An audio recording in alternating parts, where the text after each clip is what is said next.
He thought the Apache girl just wanted to warm up in his tent, but not like that. Before we dive into the story, don't forget to like the video and tell us in the comments where you were watching from. The wind hadn't let up for hours. It moved in sharp bursts down the canyon, tugging at the edges of Harlan Tate's canvas tent, whistling through the brush and bare mesquite branches outside. The fire he'd built before sundown was nearly gone now, only a bed of glowing coals under a half-collapsed rack of sticks. The pot of beans had long since cooled. The light from it barely touched the interior walls of the tent. Harlan sat with his back against the rear pole, hat pulled low, shoulders hunched inside his coat. The Henry rifle lay across his thighs, barrel pointing toward the flap. He wasn't tense, but he wasn't relaxed either. He'd spent too many years in too many camps like this to ever be fully off guard. The war had taught him that. He'd left the army 4 years ago, rode alone ever since, trapping mules, trading hides, staying away from towns unless he needed bullets or beans. What he'd done during the campaign still sat in his gut like spoiled meat.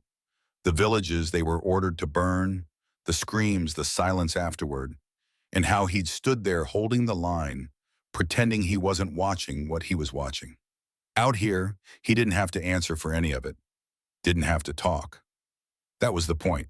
He was chewing the last of a hard biscuit when the flap rustled. It wasn't loud, just one sharp pull of wind in a hand maybe, but it snapped Wade his eyes open. His grip tightened on the rifle. He didn't move otherwise. Years of habit trained him to wait. One breath, two. Then he saw her. A figure ducked low through the flap, paused, then took a single step inside. The light from the fire reaching her legs first, bare, scratched, caked in dust.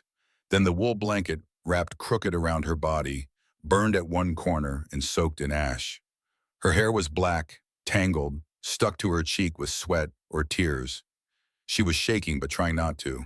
Harlan didn't lower the rifle, not yet. She said nothing, didn't plead, didn't cry, just stood there half-crouched, blanket clutched around her shoulders like it might fall off. Her eyes were wide but dry. She looked exhausted, and she looked like she'd already decided this man might hurt her but had nowhere else to go. He kept watching her, voice low, flat. "You alone?" She gave the smallest nod, her chin trembling. "Campfire's out," he said. "You bring it with you?" Still no answer. Her eyes dropped just for a second. Maybe shame, maybe cold, probably both. He lowered the rifle but didn't set it down. He reached behind him and pulled out the spare blanket, thin wool torn at the hem, but better than the one she had. He held it out, but she didn't step forward. She just stared at his hand, her legs trembling now, either from cold or the effort of standing still. He dropped the blanket at her feet. After a moment, she bent down to pick it up. Her knees buckled slightly as she moved, and she let out a breath that sounded more like pain than relief. When she sat, she chose the far side of the fire pit, cross-legged, eyes down, wrapped in both blankets now. The tent flap fell closed behind her. He didn't speak again. Neither did she. The quiet was heavy, but not uncomfortable, just tense. Harlan leaned back again and watched her through the low firelight. She had to be Apache, her face, her frame, the way she moved. But he didn't ask, didn't need to, not out here, not after what he'd seen during the war. She looked young, maybe mid-20s, thin from hunger but not sickly, strong bones, shoulders that had carried more than one winter. He noticed her feet again, split at the heel, bleeding in places. She'd come a long way barefoot. That meant she'd been desperate or chased or both. He knew what kind of things could send a woman like her running this deep into canyon country. Sometimes soldiers, sometimes her own people, sometimes worse. He pulled his coat tighter and stared into the coals. No words passed between them for the rest of the night, but something shifted. She didn't sleep, not at first, just sat still, blanket tight around her, flinching at the snap of a log in the fire. She kept one hand tucked under the edge of the blanket, and he figured there might be a knife there. Good. That meant she wasn't completely helpless. When she did sleep, it was shallow, restless. She curled in on herself like a child, feet tucked up, jaw clenched, shoulders trembling even under both blankets. She never turned her back to him, not once. Harlan didn't sleep at all. His thoughts rolled like stones. Why had she come here, to this tent, out of all the ones that might have been left behind by hunters or scouts? Why now? Why him? He couldn't help wondering if maybe this was the war catching up to him. Not with bullets, with people. The fire burned low. He added 2 more sticks. Toward morning, she shifted in her sleep. The blanket slipped off one shoulder, and he saw the edge of a dark bruise across her collarbone. His jaw clenched. He didn't look away. She didn't stir. The sun came slow, pale through the canyon mist. When he finally stood, stretching his back with a quiet grunt, she flinched awake, sat up fast, eyes wide again. "Easy," he said, voice still low. "Just feeding the stock." She didn't speak, but she didn't run either. He stepped out of the tent and into the wind. It was colder than before. He pulled on his gloves, adjusted the scarf around his neck, and walked toward the tethered mules. Behind him, he heard the tent flap shift but not open. She was still there. That was enough for now. By midday, the sky had cleared just enough for a pale sun to cut through the haze, casting a weak light over the canyon floor. Harlan knelt by the fire pit outside the tent, coaxing flame from a few dry twigs and strips of mesquite. He'd already hauled water from a creek and set beans to soak. Behind him, the girl still hadn't spoken, but she'd emerged, slow, hesitant, wrapped in the same blanket. Her feet were now wrapped in torn canvas he'd left out the night before, a crude attempt at shoes. She hadn't asked, she'd just taken them, which told him 2 things.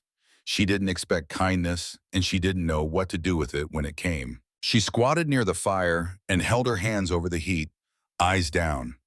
Harlan didn't push. He didn't need to. He handed her a tin cup filled with weak coffee. She hesitated, then took it with both hands and drank slowly. She didn't thank him, but she didn't waste a drop either. That was enough. Harlan watched her movements, how she cradled the cup, how she glanced at his rifle resting beside the stump he used as a seat, how her shoulders tensed when the wind kicked up. She was used to danger, that was clear, but she hadn't run, not in the night, not at first light. That meant something too. "You got a name?" he'd asked. She didn't look at him, but after a pause, her lips moved. "Taya," she said quietly, almost like the word itself was fragile. He gave a single nod. "Harlan." She didn't repeat it, just tucked the name somewhere behind her eyes. He didn't ask more. He knew better than to pull stories from someone who didn't know him well, but there were things he needed to know. She was young, maybe 24, maybe younger, but her eyes looked older than his. That kind of weight didn't come from wandering. It came from being cast out. He hadn't seen tracks around the canyon for a week. No soldiers, no traders, no hunting parties. If her camp had been attacked, it wasn't recent. And if someone was still after her, she wouldn't have slept like she did. Not near the fire, not at all. Which meant she wasn't running anymore, just drifting. After breakfast, he set about checking his traps. She followed him, unnoticed at first by the crunch of gravel behind him, then by her shadow when the sun shifted. She kept her distance but matched his pace. When he crouched beside a snare, she crouched nearby, watching but not interfering. One of the traps had caught a hare, another held nothing but a broken twig. He reset both in silence. At the third trap, she stepped forward, motioning for his knife. He looked at her hand. Slim fingers, calloused palms, a few small scars along her wrist, not soft, not careless. He handed over the blade. She crouched, cut the hair from the wire, cleaned it with quick, practiced movements, and wrapped the meat in a piece of canvas. When she handed back the knife, she met his eyes for the first time. There was no gratitude in the look, just a steady, searching gaze, like she was still deciding if he was safe enough to stay near. Back at camp, she skinned the rabbit and laid the hide flat on a rock without being asked. He noticed the way she worked. Precise, methodical, the kind of skill passed down by necessity, not choice. She didn't move like a servant. She moved like someone who'd survived too much to be idle. Harlan patched a rip in his coat while she worked, but halfway through the needle snapped. He cursed under his breath, dropped the fabric, and stood to check his kit for another. Taya stood, took the coat from where he left it, and sat with it in her lap. She pulled a small bone needle from a pouch beneath her blanket, threaded it with something she'd unwound from the hem, and began stitching the seam herself. She didn't ask. She just did it, and Harlan didn't stop her. That night, the fire burned longer. She cooked the rabbit with a few wild onions he'd pulled earlier. They ate in silence. She didn't touch his rifle. He didn't ask where she came from. But after they had eaten, after he'd fed the mules and checked the perimeter one last time, she stood beside the fire and pointed to the sky. "Storm," she said. He looked up. Clouds were gathering fast over the ridgeline. Wind had picked up again, colder this time. If snow came early, they'd be stuck for days. He nodded, tossed 2 more logs on the fire, and ducked into the tent. She followed close behind, crouching low to avoid the flap. Once inside, she wrapped herself tight in both blankets again and sat near the fire pit, legs tucked close, eyes half-lidded from exhaustion. He pulled off his coat and boots, laid the rifle beside him, and sat down with his back to the rear pole. They didn't speak again, but when the wind howled outside and the canvas groaned under the strain, she inched closer. Not enough to touch, just enough to feel the heat off his shoulder. She flinched when a gust slammed the flap, but didn't move away. He stayed still. Let her decide how close was safe. Let her draw the line. Later, when the fire died down and only a faint red glow lit the space between them, she lay on her side, head on her arm, eyes half closed. But before she drifted off, she whispered something so faint he barely heard it. "Why didn't you touch me the first night?"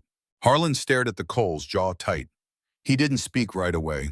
Then, quiet as the wind outside, he answered, "Because you didn't want me to."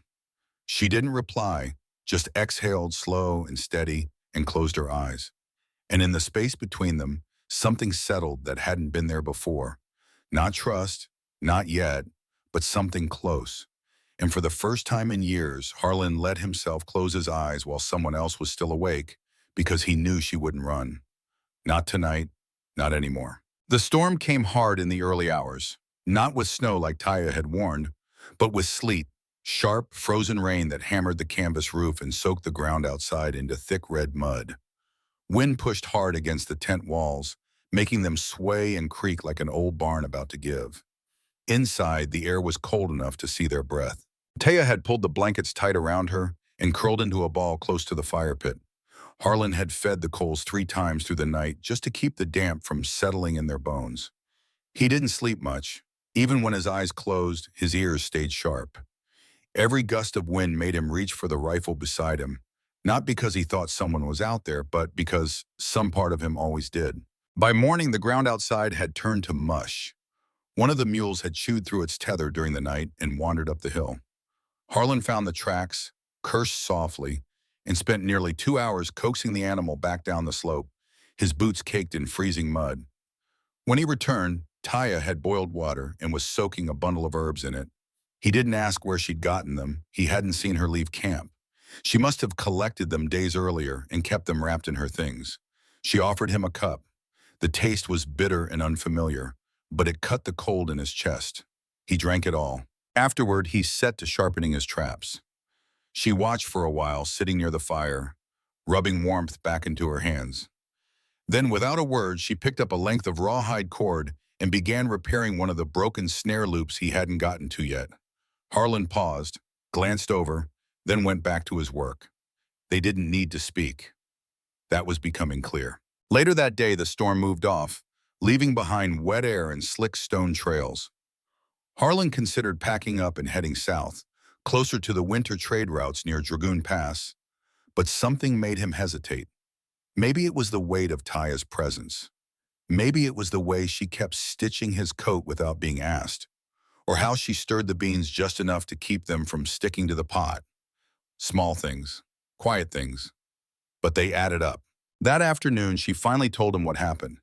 They were sitting near the fire, Taya shaping a handful of soaked mesquite pods into a paste with the side of a tin can, her fingers moving slowly, eyes on the task. "My people," she began, voice low. "They say I bring misfortune." Harlan didn't look up from the rabbit he was cleaning, but he heard every word. "They said the sickness came because I stayed after the child died. They blamed the storm, the horses running off, the empty traps. They called me cursed." She paused. He still didn't look at her, just waited. They left me in the dry hills with no shoes, no food. They took my brother. Her voice cracked then, barely. They said he'd be better without me. Harlan's jaw tightened. He finished cutting the rabbit and set the knife aside. How old is he asked. 7. He nodded once. You know where they took him? She shook her head. I think a mission near the trading post. They said the priest there takes orphans. Harlan let the words settle. He didn't say anything comforting. He didn't know how. But he looked at her then, really looked, and he saw something different in her face. Not fear, not sorrow, determination. That night, she didn't sleep curled in a ball. She lay beside him under the same blanket, her back facing his chest, not touching, but close. He felt her breathing, slow, steady, and for the first time she didn't flinch when the fire snapped or when the wind made the tent walls tremble. In the dark, he kept his eyes open and stared at the canvas ceiling. He thought about the mission near the post. He'd passed through there once, months ago, a white-walled church, faded cross, children with shaved heads and blank stares. He remembered the priest's voice, too smooth. He remembered the way the man had looked at the Apache boys, like they were stray dogs he was training. He hadn't liked it then. He liked it less now. He didn't say it, but the decision was made. If the boy was there, he'd find him. Not for redemption, not for forgiveness, just because it was the right damn thing to do. The next morning, he handed Taya a pair of his thick wool socks and told her to pack light. They'd move out after breakfast. She looked at him for a long time, not questioning, not thanking, just seeing him. Then she nodded. Not a girl anymore, not a guest, but a woman beside him. And maybe by the time this was done, they'd be something like family, not by blood, but by staying. They broke camp before sunrise. Harlan didn't speak much, he rarely did, but his movements were firm, focused, the kind of quiet that meant a decision had been made and wouldn't be unmade. He packed only what they needed: dried beans, coffee, flint, the traps he hadn't had time to reset, his rifle, and the last of the rabbit meat wrapped in cloth. Taya rolled the canvas tight and secured it with rope while he cinched down the mule packs. She didn't ask where they were going. She didn't need to. He'd said enough by saying they were moving. The trail south toward the mission trading post was rough, not a path so much as a memory of one. Game trails split and faded into brush, and the rock underfoot was slick from the storm. Harlan walked ahead, leading the mules by their reins. Taya followed close behind, her feet wrapped now in the patched leather moccasins he dug out of his pack the night before. They were too big, but she didn't complain. By mid-morning, the sky cleared, and the sun pushed through in cold light, casting long shadows across the canyon walls. A hawk circled overhead. Harlan stopped once, listened, then turned west off the trail. They crossed a dry wash and climbed a low ridge to avoid a fallen cottonwood. When they reached the crest, the land opened wide below, flat basin country stretching south, broken only by distant cottonwoods and a thin plume of smoke far off near the horizon. The mission. They didn't talk about what would happen there, not yet, but the weight of it rode with them. By evening, they reached an old line shack, half collapsed but dry. Harlan tied the mules to a pinyon root and started a fire inside using branches torn from the broken roof. Taya sorted their supplies while he cleaned the last of the snare wire. When the fire caught strong, she took a seat beside it, legs folded under her, the lines in her face softening for the first time in days. "Why do you help me?" she asked, voice low, but not timid. Harlan didn't answer right away. He was checking the stock on his Henry, fingers tracing the crack along the grip. "Would have helped anyone in that storm," he said. She tilted her head, unconvinced. "Not the first night." He looked up then, not at her but at the space beside her, his jaw tightening. "I've been around enough camps to know the difference between a woman asking for shelter and one expecting to be taken." He said it without anger, just plain truth. Taya looked at the fire. "You didn't ask anything of me. You still don't." Harlan gave a small shrug. "Don't mean I'm good." "You're not bad," she said. He didn't reply, just went back to the rifle. Later, after they ate, she reached into her satchel and pulled out a small bundle of cloth. Inside was a carved bone token, an Apache sign worn with time. She handed it to him. My brother carved this before they took him, she said. If the priest still has him, he'll recognize it. Harlan turned it over in his hand. It was simple, a circle with a split at the top, symbol for a hawk cry. He nodded once and tucked it into his pocket. That night, as the fire dimmed, she sat closer to him than before. Not touching, but near enough that he could hear her breath, steady and deep. She didn't flinch when he pulled the blanket over both of them. Her head rested against his shoulder, and for a long time they said nothing. But in that quiet, the air between them changed. There was no urgency, no expectation, just the silent agreement of two people choosing the same direction. By morning, they were moving again. The land flattened as they neared the mission, sagebrush and dust giving way to worn wagon ruts and split-rail fences, long since weathered gray. Children's laughter echoed faintly in the distance. Harlan slowed his pace. Taya's face had gone tight, her fingers curling into the fabric of her dress. "We go in together," she said quietly. He glanced at her. All right, but if he sees you and tries to take you back?" "He won't," Harlan said, calm but final. They reached the edge of the mission just as the bell rang for the midday meal. The courtyard was crowded, half-starved boys herded by an older woman with a switch, a drunk trader asleep under his wagon, and the priest standing near the well, sleeves rolled, speaking to one of the townsmen. Harlan stepped forward, slow and steady, his rifle slung across his back but visible. His boots echoed across the packed dirt as he approached. The priest turned. He was younger than Harlan remembered. Slick hair, clean coat, and the kind of smile that didn't reach his eyes. "Can I help you, friend?" the man asked, voice soft. "I'm looking for a boy," Harlan said. "Apache, name's Kolo, about 7. Might have come through a few weeks back." The priest raised an eyebrow. "We take many orphans here. I need to check the rolls." Taya stepped forward then. She didn't say a word, just held up the bone token. The priest's face flickered, then he forced a smile. "That one?" "Yes, he's here." Harlan's jaw tightened. "Bring him." "Perhaps we could speak in my office." "Now," Harlan said, voice low and flat. There was something in the way he said it, something cold, final, that made the priest hesitate. He nodded, turned, and called out. A moment later, a small boy was led out by another woman. His clothes were clean but hung loose on him. His hair had been cut short, but his face was Taya's. Same sharp jaw, same dark eyes. When he saw her, he froze, then ran. Taya dropped to her knees and caught him in her arms. He was crying, she was too. Not loud, just quiet gasps muffled against his shoulder. Harlan looked away, gave them the moment. The priest cleared his throat. "You can't just take him. There are papers, custody rules." Harlan turned back to him, close. "He's not yours," he said. "And you think he's yours?" Harlan didn't answer. He just reached into his pocket, pulled out a folded paper, and handed it over. The priest opened it.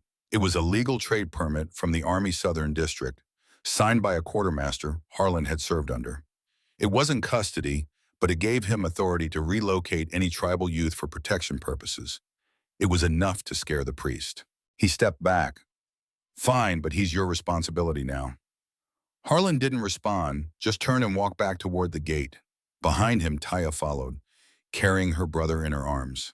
They didn't speak until they were clear of the mission walls. Then, breathless, she said, "You didn't have to do that." Harlan kept walking. "Yeah," he said, "I did, because the past doesn't fix itself. You have to choose to do better." And he'd made a choice. The air shifted as soon as they left the mission grounds.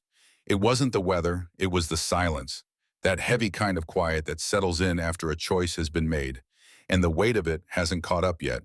The boy, Kolo, had stopped crying but clung to Taya's side like a vine to stone, one hand tangled in her sleeve, the other still clutching the carved token he hadn't let go of since she gave it back.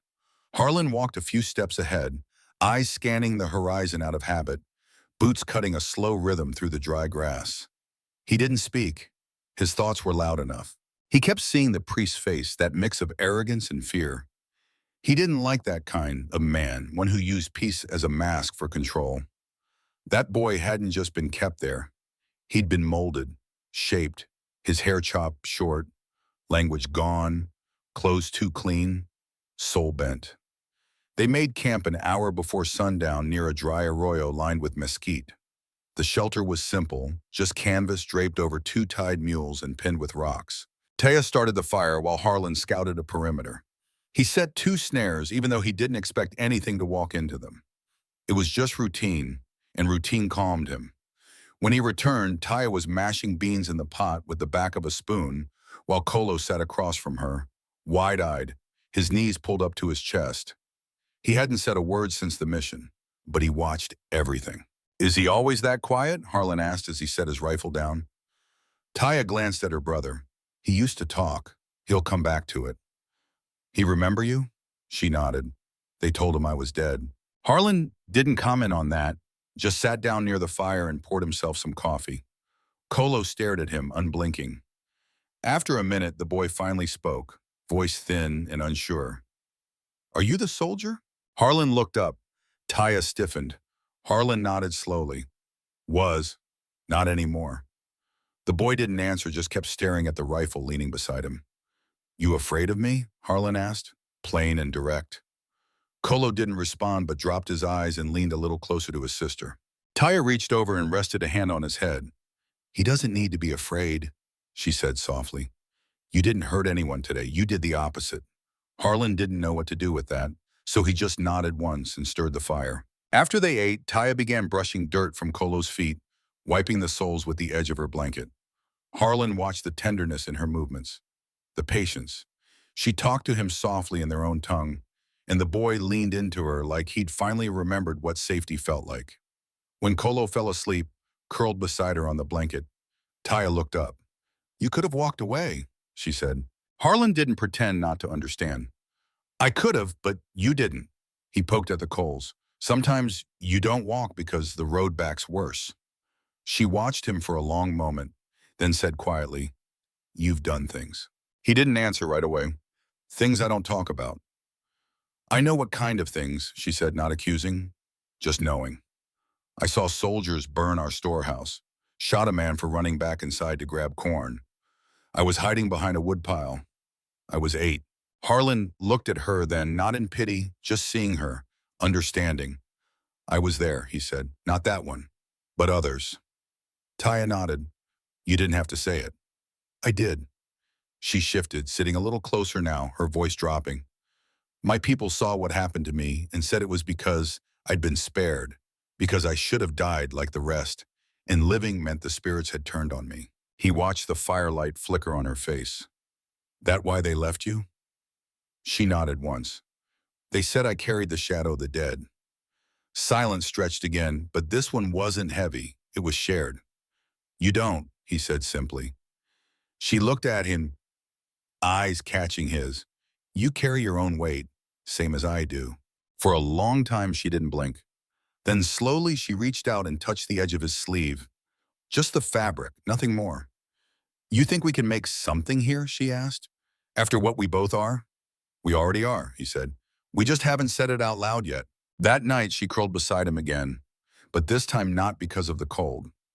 He didn't reach for her, didn't pull her in, but he didn't move away either. Her breath warmed his chest, and her hand stayed resting near his collarbone. Outside, the canyon wind had finally settled.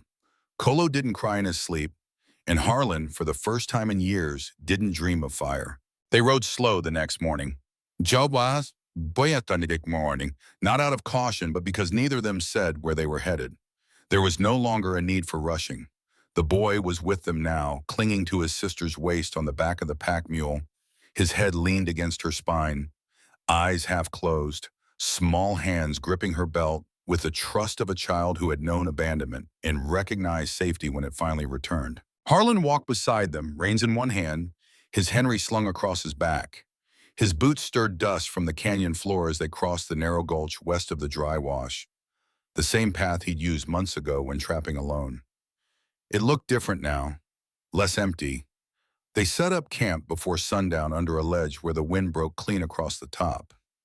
It was a place he remembered, dry, with enough brush for cover and a natural fire pit surrounded by flat stone. Harlan cleared it out while Taya unpacked. Kolo gathered twigs without being told. The boy still didn't speak much but followed instructions, watched everything closely, and stayed near his sister's shadow. After supper, while the fire crackled low, Taya pulled the rabbit bones from the pot and handed Harlan his portion. He accepted it with a nod, noticing the way her hands moved. More confident now, like this wasn't survival anymore. It was routine life. They ate in silence for a while until Taya looked across the flames at him. "Why here?" she asked. "This canyon, this place." Harlan wiped his hands on a scrap of cloth, tossed the bones into the fire. "It's quiet, doesn't ask much from a man, and nobody comes unless they're looking for something." She held his eyes a moment. "What were you looking for?" He didn't answer right away, just stared into the flames. Then finally, "Somewhere I didn't have to answer for things anymore." Taya didn't argue, didn't soften it with words, just gave the truth back in kind. "That's what I was looking for too," she said. After Kolo fell asleep, curled in a thick blanket with his feet tucked under the saddlebag, Harlan sat sharpening his blade by firelight while Taya braided her hair down over one shoulder. It was the first time she'd done that in front of him. Before, she always kept it loose or tangled, unkempt, like someone unsure if they'd last another day. She watched him for a moment, then spoke again, voice quieter now. "You still carry it with you, what you did in the war." He didn't look up from the blade. "It's not something you lay down, not all the way." "Then what do you do with it?" "Try not to be that man anymore," he saw, "and if I can't fix what I did, I can at least stop it from happening again." Taya nodded slowly. "You already have." He looked up at her then. "You saying that matters?" She reached into the pouch she kept tied at her hip, pulled out a small needle and a bit of frayed thread. "Your coat's still coming apart," she said, gesturing toward the rip near his elbow. He shrugged it off and handed it to her. She took it gently and began to mend the seam, stitching in silence. The fire snapped once, sending sparks into the dark. When she finished, she folded the coat neatly and held it out, but didn't let go right away. "I know you didn't ask for this," she said. "Me, Kolo, any of it." "I didn't ask for a lot of things," Harlan said, "but that don't mean I don't want them now." The way she looked at him then, steady, unblinking, it was the closest thing to a question he'd ever seen in her eyes. He answered by scooting closer, closing the space between them slowly, not to crowd her, just to be near. She didn't move away. Her hands stayed on the coat, now resting between them. Her fingers brushed his. He let the silence speak first. Then, low and even, he said, "If you stay, I'll build something better than canvas and coals. I'll find wood, raise walls, put a roof over your heads." Taya's voice was steady. "And if I stay, I cook every morning. I make medicine when Kolo coughs. And I sleep beside you because I choose to." He swallowed hard, eyes still locked on hers. "Then I want you to." She nodded, then leaned forward and rested her forehead against his shoulder. Her hair fell across his chest. He didn't move for a long time, just let her be there. Outside, the wind shifted again, softer this time. The desert around them was silent, not empty, just watching. Later, when they laid down, Taya tucked herself against his chest, her arm draped across his ribs. Kolo, half asleep, curled closer too, one small hand resting on Harlan's boot like a child claiming territory. That night, there was no need to keep watch. There was nothing to run from and nowhere else to be. They moved deeper into the canyon the next morning. The old trail narrowed between sloped rock faces and brush thick with rabbit tracks. But Harlan knew a place.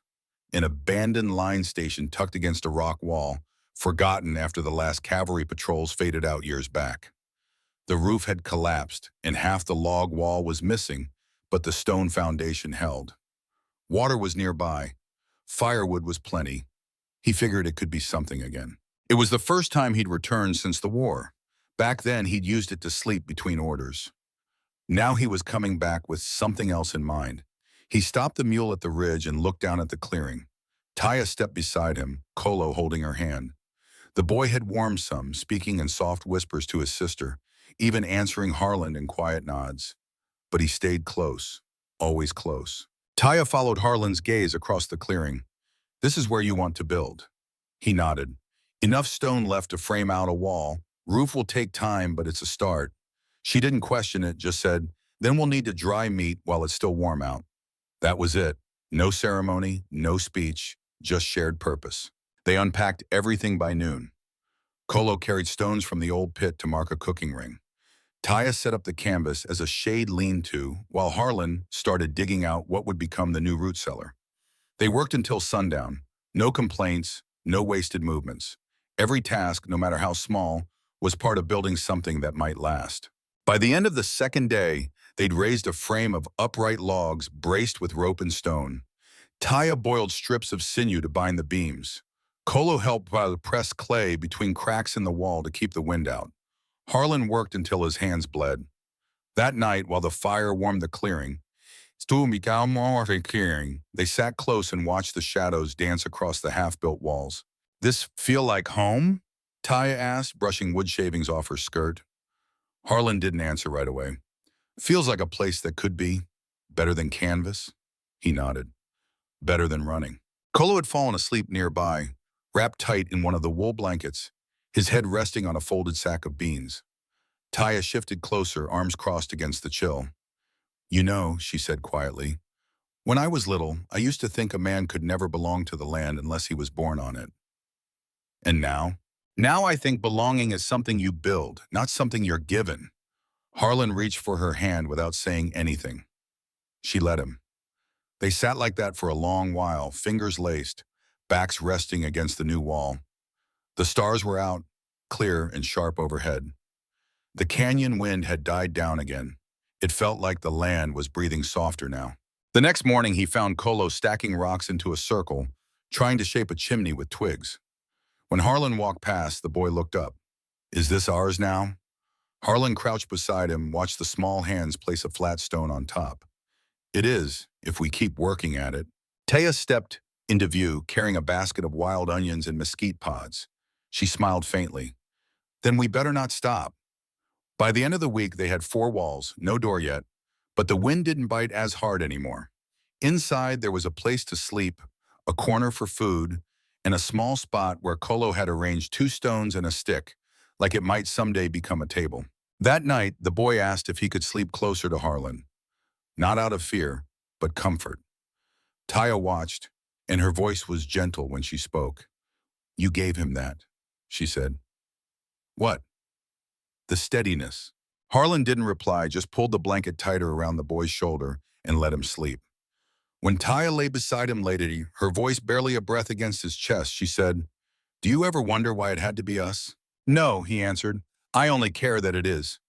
And for the first time in a long time, he wasn't just trying to forget the man he'd been. He was trying to become someone worth staying for. The days turned colder as the wind shifted out of the north. Frost laced the brush each morning, and their breaths hung in the air long after sunrise. The new walls of the shelter held the wind out but not the cold, so they kept the fire going nearly day and night. Kolo started waking early without being called, collecting kindling, shaking the frost off the canvas, feeding the flames like it was his job. No one told him to. He just did it. They'd built something by now, not just a shelter, a rhythm. Taya had started planting winter onions in the soft patch of ground near the west wall where the sun lingered longest. She said if they made it through winter, the land would give more come spring. Harlan had scouted deeper into the ridge and found pine for beams, a frozen creek for ice, and a fox den to stay away from. He was always moving, always fixing, patching, hammering. But at night, he was still beside her. That closeness had changed too. They no longer lay down like strangers keeping warm. No more silent inches between them. He would rest with his arm under her neck, her hand across his ribs, her breath warm against the underside of his jaw. It wasn't lust, wasn't ownership. It was choosing to stay near because being near had begun to mean something more than surviving. That night, after they had eaten, Harlan checked the doorframe again. It was crude, braced with uneven wood and a rusted hinge he'd salvaged wet from a wagon axle, but it held. Inside, Kolo was asleep already, curled near the fire, one hand tucked under his head.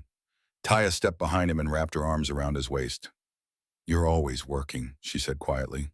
"Still things to do," he replied without turning. "I know," she whispered, "but I want to talk before it gets too dark." He turned, let her arms guide him back into the warmth of the shelter. Inside, they sat close by the fire, knees touching. Taya's eyes stayed steady on his. "You know," she said softly, The first night I walked into your tent, I thought I'd have to trade myself just to not freeze to death. Harlan's jaw tensed, but he said nothing. I didn't think you'd let me stay without wanting something. He looked at her then. I remember. She nodded. But you didn't, not once. I wouldn't have taken anything you didn't give. Taya's voice was lower now, breath warm against his cheek. I know, that's why I'm giving it now. Her hand rose to his face, fingers brushing his stubble, eyes searching his. She kissed him once, soft, sure, and without hesitation. It wasn't quick, wasn't careful. It was the kind of kiss that said, I've watched you long enough to know what kind of man you are. And he kissed her back the only way he knew how, steady, real, without rush or apology. When they finally broke apart, her forehead rested against his. I don't want to survive you, she whispered.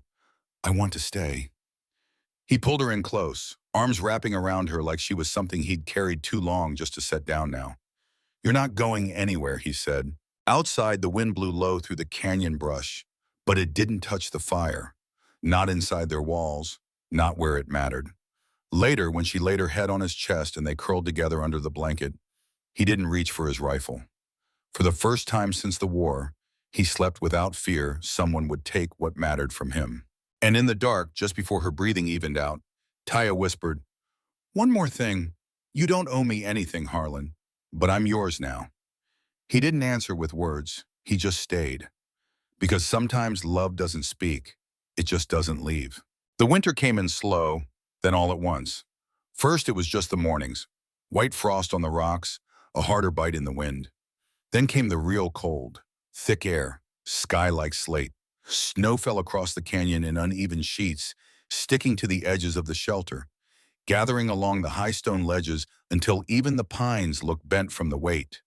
But the three of them stayed warm. The cabin wasn't finished, not by most folks' standards, but it stood solid now. Harlan had reinforced the roof with timber crossbeams.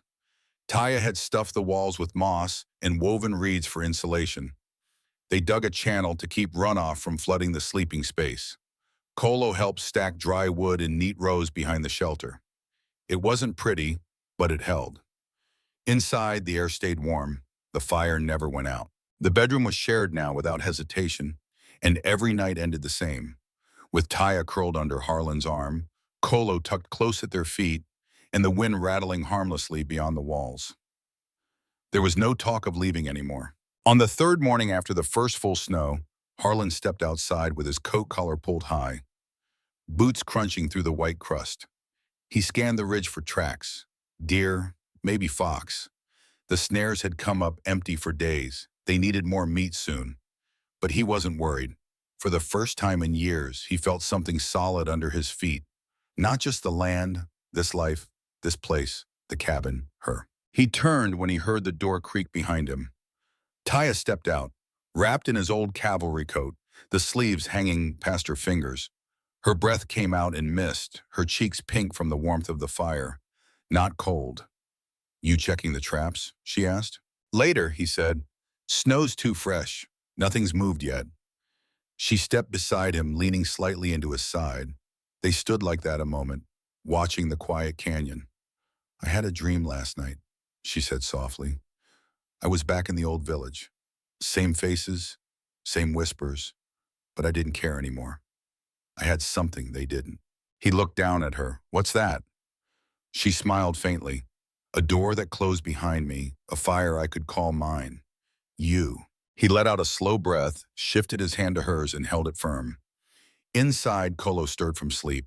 They heard him rustling under the blanket. Then his small voice called out. Is it morning? Taya turned. It is. Harlan gave her hand one last squeeze before stepping inside. By midday, they were working together again. Harlan was splitting logs near the back wall, while Taya boiled a stew of root vegetables and dried squirrel meat. Kolo stacked kindling under the lean-to and sorted stones for the fire ring. It wasn't grand, but it was theirs. Later, while Taya mended one of Kolo's shirts near the fire, Harlan reached into his kit and pulled out a folded piece of hide he'd carved days earlier when no one was looking. He ran his thumb over the etched lines one last time, then walked over and handed it to her. She opened it slowly. It was a nameplate, smooth leather pressed with careful lettering. Taya Kolo Tate. Her eyes didn't move at first. She just stared at the words. Then her fingers shook slightly. She looked up at him, unsure. You can keep your name, he said, but if you want mine, it's yours. She set the needle down, stood slowly, and stepped into his arms. She didn't cry, just held him tighter than she ever had. Kolo looked up from his stones. Does that mean she's your wife now? Harlan looked down at her. If she wants to be. Taya answered without looking away from him. I already was, since the day you didn't ask anything from me. That night, they lay side by side under a roof Harlan built, beneath a blanket Taya had sewn, with a fire Kolo helped keep burning. There was no fear anymore, no waiting for someone to come take it all away. There was just the sound of wind outside and the breath of three people sleeping close, not because they had to, but because they'd chosen to. And in the morning, they'd wake to another day of building together. The story of Harlan Tate, Taya, and Kolo in the unforgiving Canyon country delivers a heart-rending lesson about redemption through selfless choices. Harlan, haunted by his wartime past, could have dismissed Taya as another burden when she stumbled into his tent, battered and distrustful. Instead, he offered shelter without demands, respecting her autonomy, and later risked everything to reunite her with her brother Kolo, defying a manipulative priest. Taya's resilience, enduring exile, reclaiming her brother, and choosing to build a life with Harlan, teaches us that healing comes from forging bonds despite pain. Their shared journey from tentative trust to a family built on mutual respect shows that love and belonging are crafted through quiet acts of courage, not grand gestures. Kolo's gradual trust in Harlan, mirrored by Taya's unwavering determination, reminds us that even the deepest wounds can mend when we choose to stay for one another. This tale stirs profound emotions, urging us to reflect on how we can offer refuge or find it in others, transforming our own scars into foundations for hope. It challenges us to ask, when have we chosen to stand by someone or been saved by their unwavering presence? Please share your thoughts in the comments.